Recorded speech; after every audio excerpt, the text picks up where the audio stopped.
Hello, everyone, and welcome to LUBS 5970, the MSc dissertation module for which I'm the leader. Welcome to this module, and first of all, I would like to wish everyone a happy Lunar New Year, with a little bit of delay, of course, but very much hoping that this new year will be more prosperous than the one just passed. Now, on to serious things to do with the module. So in terms of basic information, as mentioned, I am the module leader and I can be contacted via email, but also via Skype. My virtual office hours will be Wednesday from 12 to 2 p.m. This is UK time, of course. Now, if you wish to speak to me, please do drop me a note shortly beforehand so that I'm aware that you want to speak to me, okay? And to be able also to space out people if there is a need for many to engage in a conversation. Now, this dissertation module is for students that are on the MSc in Digital Information Management and System, DIMSI, the MSc Global Strategy and Innovation Management, GSIM, the MSc Global Supply Chain Management, GSCM, and then finally the MSc Enterprise and Entrepreneurship, MSc ENE. This module runs from the beginning of semester 2 and so February until the end of the summer term. And it culminates in you submitting your dissertation early September, which constitutes 100% of the assessment for this module. So a little more information about its structure and content. What we will be doing during semester 2 is have 3 general briefings that will be taken by myself, so lecture 1, 2, and 3. Given the timing in the timetable and the fact we, as students, you are dispersed all over the world at the moment, these will be in the form of pre-recorded lectures. There will also be 1 program-specific briefing, so that will be led by each individual program director, and that will be a live session, and it will be take the form of a workshop. And then finally, at the end of semester 2, just before Easter, should I say, you will be submitting a short dissertation proposal. This is not assessed, but it will enable me and also your program directors to allocate you to supervisors, specific supervisors, depending on your choice of subject, methods, and general approach. This will be followed in the summer term by additional workshops where you will be able to build new skills and also build on the existing knowledge that you will have acquired, not so much, not only on this module, should I say, but also on the research design and analysis module that runs alongside the dissertation module. And these workshops will be concerned with library searches, how to refine your quantitative and qualitative analysis techniques, and then how to edit your final document. Some of them will be carried out by myself, and some will be undertaken by colleagues who are specialists in their field. In addition to that, there are obviously a number of resources available via the library that proposes a number of very useful workshops, postgraduate workshops, and you do have to book for these workshops. And also you will have plenty of information that I will be putting up on Minerva. There are also obviously numerous research method textbooks you can consult. And then last but not least, your supervisor who you will be able to sort of work with from about the end of May. So a little bit more detail about the summer support sessions. As mentioned earlier, they will take place between June and August. They have not yet been timetabled, but this will be done shortly. And they will be covering a number of topics that are really, I would say, crucial to enable you to produce a good dissertation. And so they will be providing you support with how to write a literature review, how to approach your project from a time management perspective, how to write a methodology chapter, and then, as I mentioned earlier, how to refine your quantitative and qualitative data analysis skills. Now, you do not have to attend both these workshops. You can do if you wish, but you are normally welcome to attend the one type of, I would say, technique you have chosen for your data analysis. And then finally, there will be support provided in terms of academic integrity and referencing, and the final way to edit your document. So the semester 2 briefing on this module are really designed to go hand in hand, as I mentioned earlier, with a research design and analysis module. Now, this module provides you with a substantive content about research methods and associated analytical skills. And here in the dissertation module, we help you apply those methods and apply them in the context of this particular project. We will also, in order to provide you with examples of what the, I would say, the final output, i.e. the dissertation, is, we will provide you with example of good past dissertations, and also with relevant and timely information regarding the dissertation process as you go along. Obviously, we will provide you with a supervisor, although please note that you're also free to approach a member of staff with whom you may have, worked on a past module if you wish to be supervised by this member of staff, and that he or she actually carries out supervision for PG dissertation. This is not always the case. Not all members of staff engage in that process. So you can actually approach a supervisor if you wish to.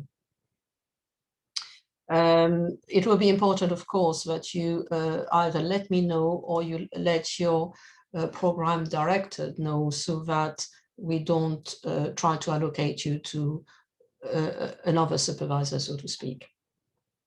Now, there will also be assistance provided with process issues, such as, what is an ethical approach in carrying out research and in filling out the compulsory ethics forms, and then the risk assessment form as well, if required. And then finally, of course, this module is also concerned with overseeing the marking, anything to do with assessment and administration of results. Others include troubleshooting issues. So I'm always here as a module leader if there is a problem that doesn't fit in the categories above, so to speak. And also if, for example, there is a problem with the supervision process that cannot be solved directly with a supervisor, then please do get in touch with me.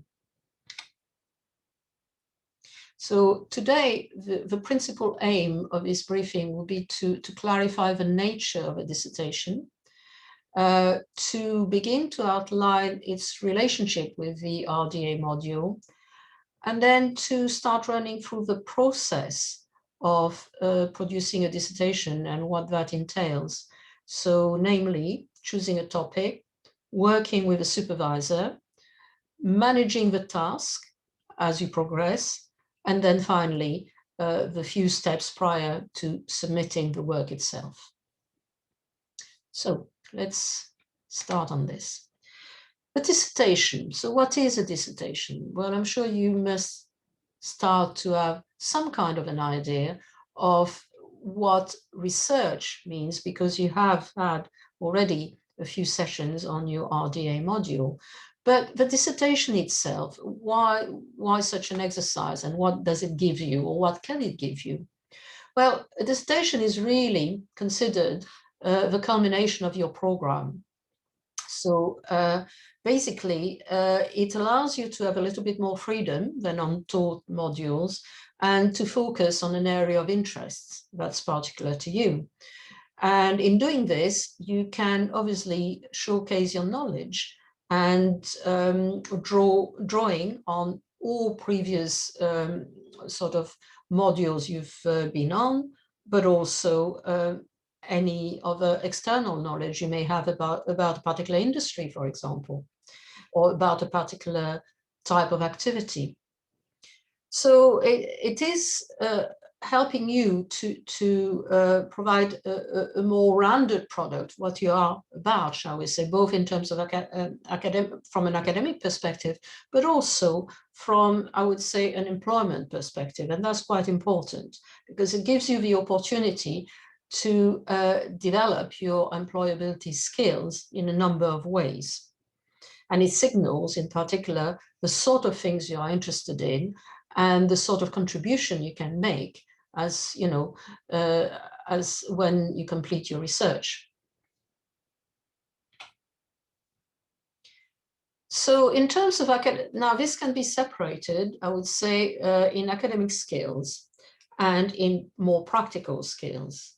In terms of academic skills, you will be expected to demonstrate how to define and outline a research area with a clear problem, a clear question. And it's actually much more difficult than it sounds, because these are the very first steps when you start a dissertation.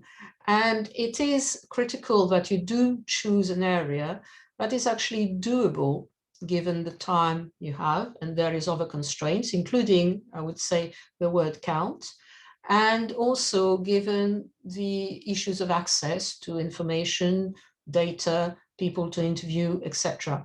So this first step is actually, it's important that you spend time and effort, because a poorly focused project will never make a very good dissertation. It will be very difficult for you, if you choose something that is too broad or too wide, to achieve a particularly good outcome in terms of what you find.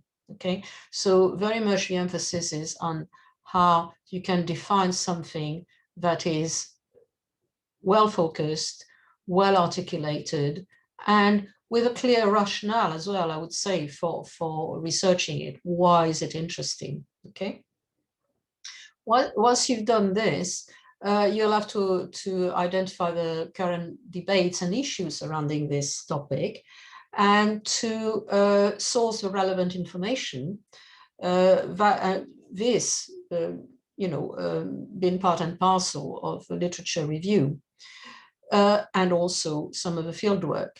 You will have to assess its reliability and legitimacy. As you well know, not all sorts of information is quite, you know, the same, and some are notably unreliable. So it will be important that you bear this in mind when you carry out your literature review, for example. Then you will have to analyze critically the evidence on all sides. It's really important that you present a balanced view of what's out there. And finally, we would expect you to come to a well-argued conclusion with clear takeaways as to what your research has provided in terms of both theoretical knowledge from an academic perspective, but also practical knowledge from the point of view of how can those findings been put to good use in organizations when managing organizations. So it's particularly important when you present your conclusion, because this is where you're going to sell your work, really, that you present the outcome of your work critically, convincingly, and in a well-articulated manner. Clearly, and as you'll be used to this already, you will have to follow the guidelines on formatting and referencing, particularly important at this stage of your studies. In terms of practical skills, you will have to demonstrate very good time management.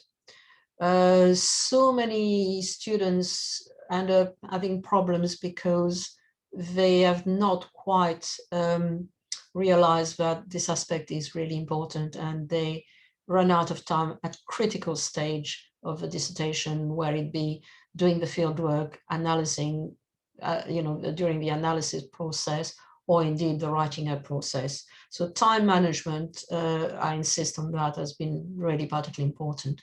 Project management as well. You have to understand this is a practical project, particularly the field research aspects. So and that comes, in many different guises. For example, you could have a very interesting topic to look that you want to analyze, but there could be very difficult access issues, or access to respondent, access because they may not wish to respond to your question for a variety of reasons, access to data that could be confidential, etc. So you have to take into account that this is a project as well, and there are constraints and limitations that comes, as I mentioned before, in a number of guises. So planning and organizing is obviously very, very important, and you will have to do, as you progress, you realize that you have to do a number of things in parallel. So you might be in the middle of your literature review, but you'll have to start planning your field work, particularly in terms of who are you going to approach, etc. And so there will be a number of things that will need to happen so that this project sort of progresses reasonably rapidly, and certainly fits in within the time scale that you are given to complete it. Obviously, communication skills, that goes without saying, I guess, but also independent learning. It is your project, it's nobody else's project. And whilst we are all here to support you and guide you, myself, everybody that works on associated modules, your supervisors, many different people in the library, etc. At the end of the day, you are making the decisions, and you are ultimately responsible for the output of your project. Very important. And then obviously, last, I think critical thinking is very important. As I said, this is a postgraduate dissertation, you will have to demonstrate that you have a critical perspective on both the existing literature, but also on the sort of data you come across, and in the manner you analyze your results and present your conclusions.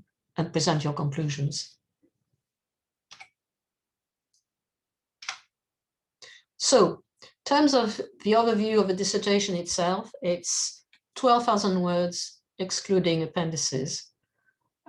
Please do not go above 12,000 words. This is the absolute maximum.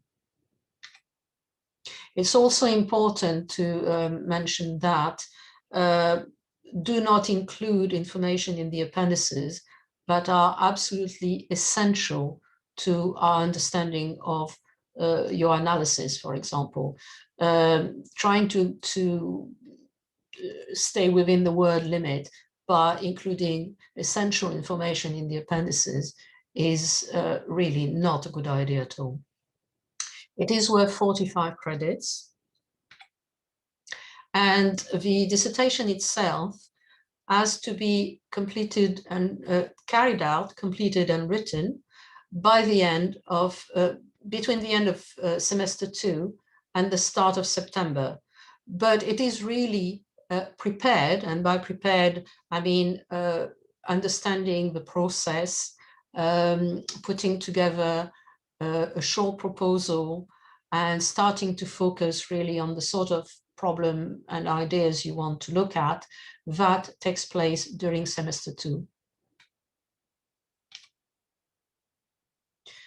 As mentioned a number of times already, you will draw quite heavily from the tools and the skills that the tools presented in the RDA module, and the skills you have gained as a part and parcel of doing the assessment in this module. Now, it could be research-based or non-research-based. That depends on the individual programs, but mostly the dissertation is research-based.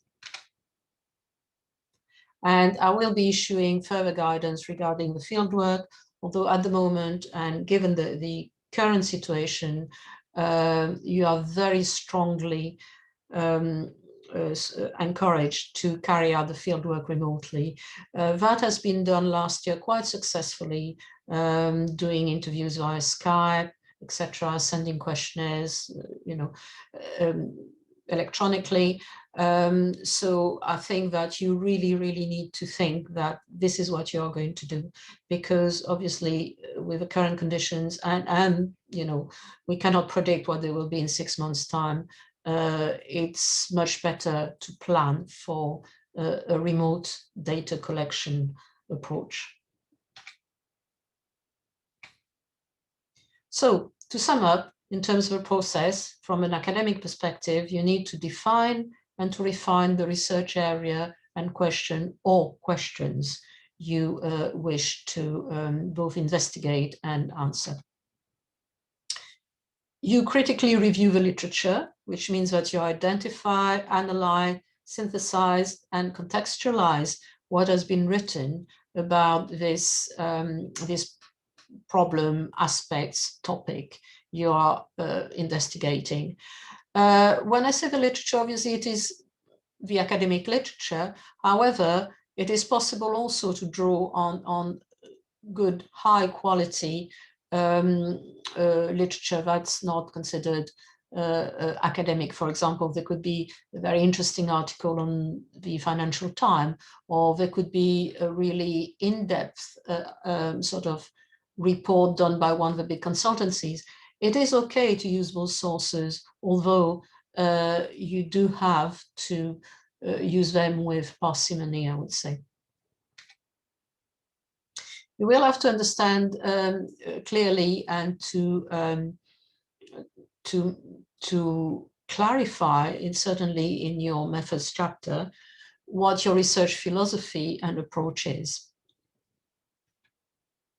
That will be indispensable to formulate the research design, and it will underpin your research design. The design and methods will contribute to the kind of data you're actually collecting. So obviously quantitative and qualitative data are quite different. They will enable you to answer different questions. Then you analyze the findings, and then draw your conclusions and provide us with, some clear, very clear contribution to both theory and practice. So in terms of what's in the chapters, what does this mean? Well, that means that the introduction should, in the introduction, you should look at what you want to investigate and tell us why it is important, useful, and a feasible area of attention, i.e. what's the rationale? And I would say that from the moment, from the introduction onwards, you will always have to justify your choices in research. So provided you can justify it, obviously according to rules, etc., then this is fine. But you will have to justify why you have chosen this particular topic. The literature review will focus on what is already out there, so to speak, but also on what's not there, and in particular where are the gaps in these bodies of literature, or in this body of literature, depending on what it is you look at. And this is the gap that you're looking for in order to fill it. So from your point of view, one of your contributions, certainly from an academic perspective, will be how you can fill a particular gap that you have identified in the literature review. So the methodology will obviously arise from your particular research design, and ultimately will depend obviously on the questions you want to answer. But it basically explains to us how you're going to approach the research and why, and particularly why you think that that approach is feasible, sensible, and defensible in terms of, as I said, the type of problem you are looking at and the type of data you think you need to answer the questions you have posed. Findings, well, the findings is you need to present in a concise manner, obviously, what it is you have found. Then the next chapter, and sometimes findings are combined with the analysis section, and sometimes the analysis is combined with the discussion. So, but basically, the analysis and discussion is you move a step further and you tell us what those findings mean, and why they are important. So they answer the so what question, and to which extent they actually help you also to answer the questions that you posed in your introduction. And then finally, the conclusion. So you reiterate briefly what it is you found, and you consider, you show us why it is an important contribution, both academically, as I said, but also to managerial practice. And also, what are the limitations? There are always limitations in research. So it's important that you show that you're aware of not just, what you've achieved, but also the extent to which it cannot be applied everywhere, and what are the limitations inherent to your research. And various other observations or reflections, including very often the identification of the need for further research, because obviously you can't do everything, and you may have identified areas that are really related to what you've researched and could be very interesting to interns to investigate. So what does this process mean from a practical point of view? As mentioned earlier, identify a topic and an area, and the more precise, the better. It's very rare that students start too narrow, but very, very often start far too wide, okay? Complete the brief proposal, one side of A4, so basically about 350 words to either, and that you'll send to either myself for the MSc in Global Supply Chain, or to your respective program directors for all other programs. At the moment, I'm going to allocate the MSc in Global Supply Chain Management students to their supervisor. It may well be that I'll also allocate some students for other programs. So, but that will be confirmed very shortly.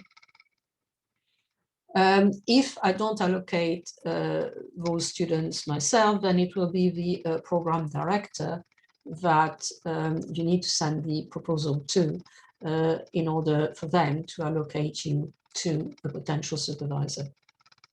So once the supervisors are confirmed or allocated, and there will be a list on Minerva in due time, you will meet informally first time with your supervisor with basically your proposal. Now, this first informal meeting is not part of the supervision process per se, but it is normally just to get to know each other briefly, and that normally takes place around the mid to end of May, depending on supervisors' availability, as well as your own, of course. Then there is also the need to complete formal processes, title, ethics form, etc. So you have to sign various forms mentioning these details and or looking at the ethical considerations involved in your research. I will provide you ample guidance about this in subsequent sessions. You also are tasked with maintaining contact with your supervisor and have regular meetings with them. It is, your supervisor will not contact you systematically to arrange meetings. It is up to you to arrange them, to contact your supervisor and request the meeting. And then obviously you complete the research and you write up.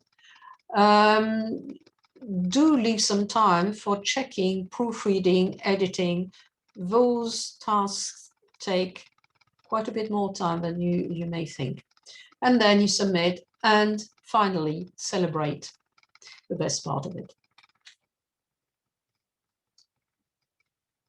So if we look briefly on the type of dissertations that can be undertaken, most of you, I would say the great majority of you, will be undertaking research-based dissertation that involves collecting primary data, so doing field work, and conducting a research project and making sense of your findings.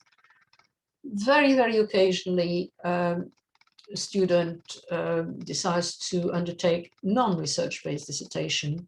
So that means that their dissertation is based on existing or secondary data and arguments about the work of people that have researched a particular topic, okay? So basically, you spend a lot of time in the library and do a lot of reading in that type of when carrying out that type of dissertation. I think it's important here to understand that if you choose this route, although as I said, very few students do, you need to make sure that you don't just describe what others are saying, but you actually critically analyze the work of others and explore its practical applications.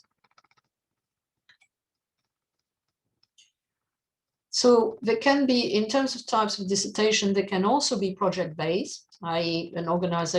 based in an organization, the result of a company placement, or an academic project in the context of an organization, a research question that is set by the company or by the academic researcher in connection with the company. Now, this is available on most of your MSC's programs, okay?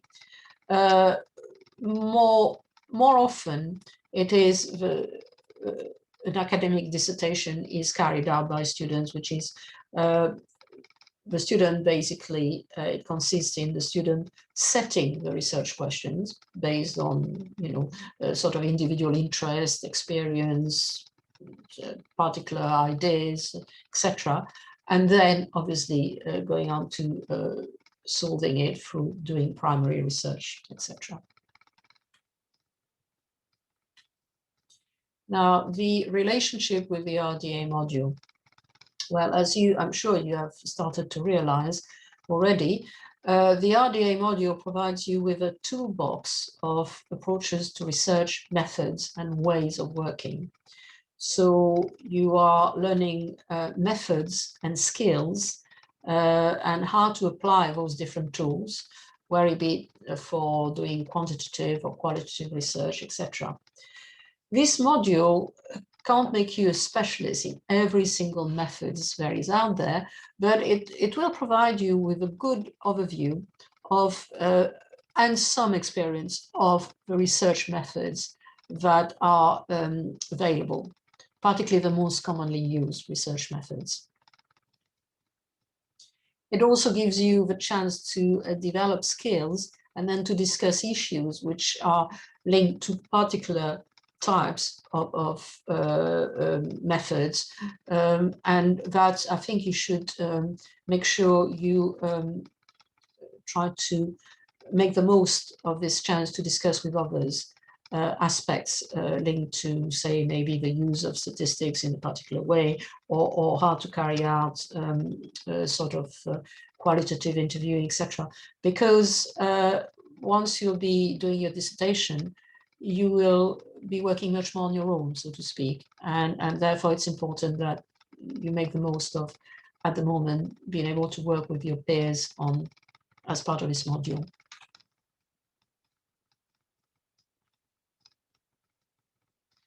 Now, this module will also require you shows you how to make a reasoned, and that's an important word here, a reasoned choice in terms of which of those methods and approaches to use and why. So you don't use the same methods and you don't gather the same type of data to answer very fundamentally different questions, okay? What the dissertation module, so you do all this learning as part of the RDA module, and then the application time for all this learning comes as part of a dissertation module. So in our module, in this module, the dissertation module, you'll have to demonstrate that you have an understanding of these skills and you can deploy them in a live setting. So in terms of key dates, the RDA module is, well, you have started it and therefore it takes place over semester 2. Our module provides you with an introductory briefing, the current one, so starting obviously in February as well. Then the RDA module will look at topic choices. And I will be reinforcing that as well by sort of, that will be the subject of the second briefing. And then there will be further outlines of topic and methods that will come late March. The supervisor, the proposal, as I mentioned, will need to be submitted by Friday, the 26th of March, and that is a deadline. It's particularly important because without a proposal, it's important you meet this deadline, because without a proposal, we cannot really start the process of allocating you to a supervisor, and that could potentially delay greatly your work on the dissertation. So please do make sure that you can provide us with a proposal outlined by this date. So from mid to late May, you will you will meet with your supervisor, and there will start the period where you will receive individual advice and support with regards to your dissertation. From June to August, this is a period over which you will be supervised individually, and you will carry out the main steps that we have already mentioned earlier, that constitutes basically your dissertation work. The writing up will start, or normally starts, at the end of July, most likely probably early August, and with the aim of submitting by early September 2021. So this gives you some kind of a timeline across 2 modules and how the modules encroach into each other. So we will be looking at how to choose a topic in more detail in our next briefing in a few weeks' time. But that doesn't mean that you shouldn't start thinking about it right now in terms of, you know, your own interests and preferred approach. So think about the modules you've sort of been on before. Which one did you particularly like? Which aspect of those modules did you like? Are you particularly interested in some industries? Have you worked in a particular industry before? Can you draw on your experience in a particular sector? Do you have any specific career plans to which and for which a dissertation would help you, so to speak? And then finally, do you have particular analytical preferences? So personally, I am a qualitative researcher, and I have a certain, I would say, interest in, I view the world in a certain way. I have a certain interest in some types of questions as opposed to others. And my strong preference is really for qualitative methods. You may be entirely different. But you need to take this into account, because if you are like me, interested in qualitative methods, but yet would want to carry out a project using quantitative methods, etc., if you do not have a good grounding in statistics to start with, you will not have the time to build it up genuinely from scratch. And therefore, your analytical preferences do need to be taken into account when you consider, your research design. So also you have to look at the practical aspects. What is that, what will it give you to learn more about a certain topic, particularly in the context, as we mentioned before, of employability? And then finally, would this topic enable you to demonstrate skills and knowledge in a particular context? And as, both as a researcher, but also as a potential manager. So I would like at this point to have a brief pause, because that's what would happen on campus. And I will get back to you with how we can work with a supervisor and start looking at the details of this relationship. Okay?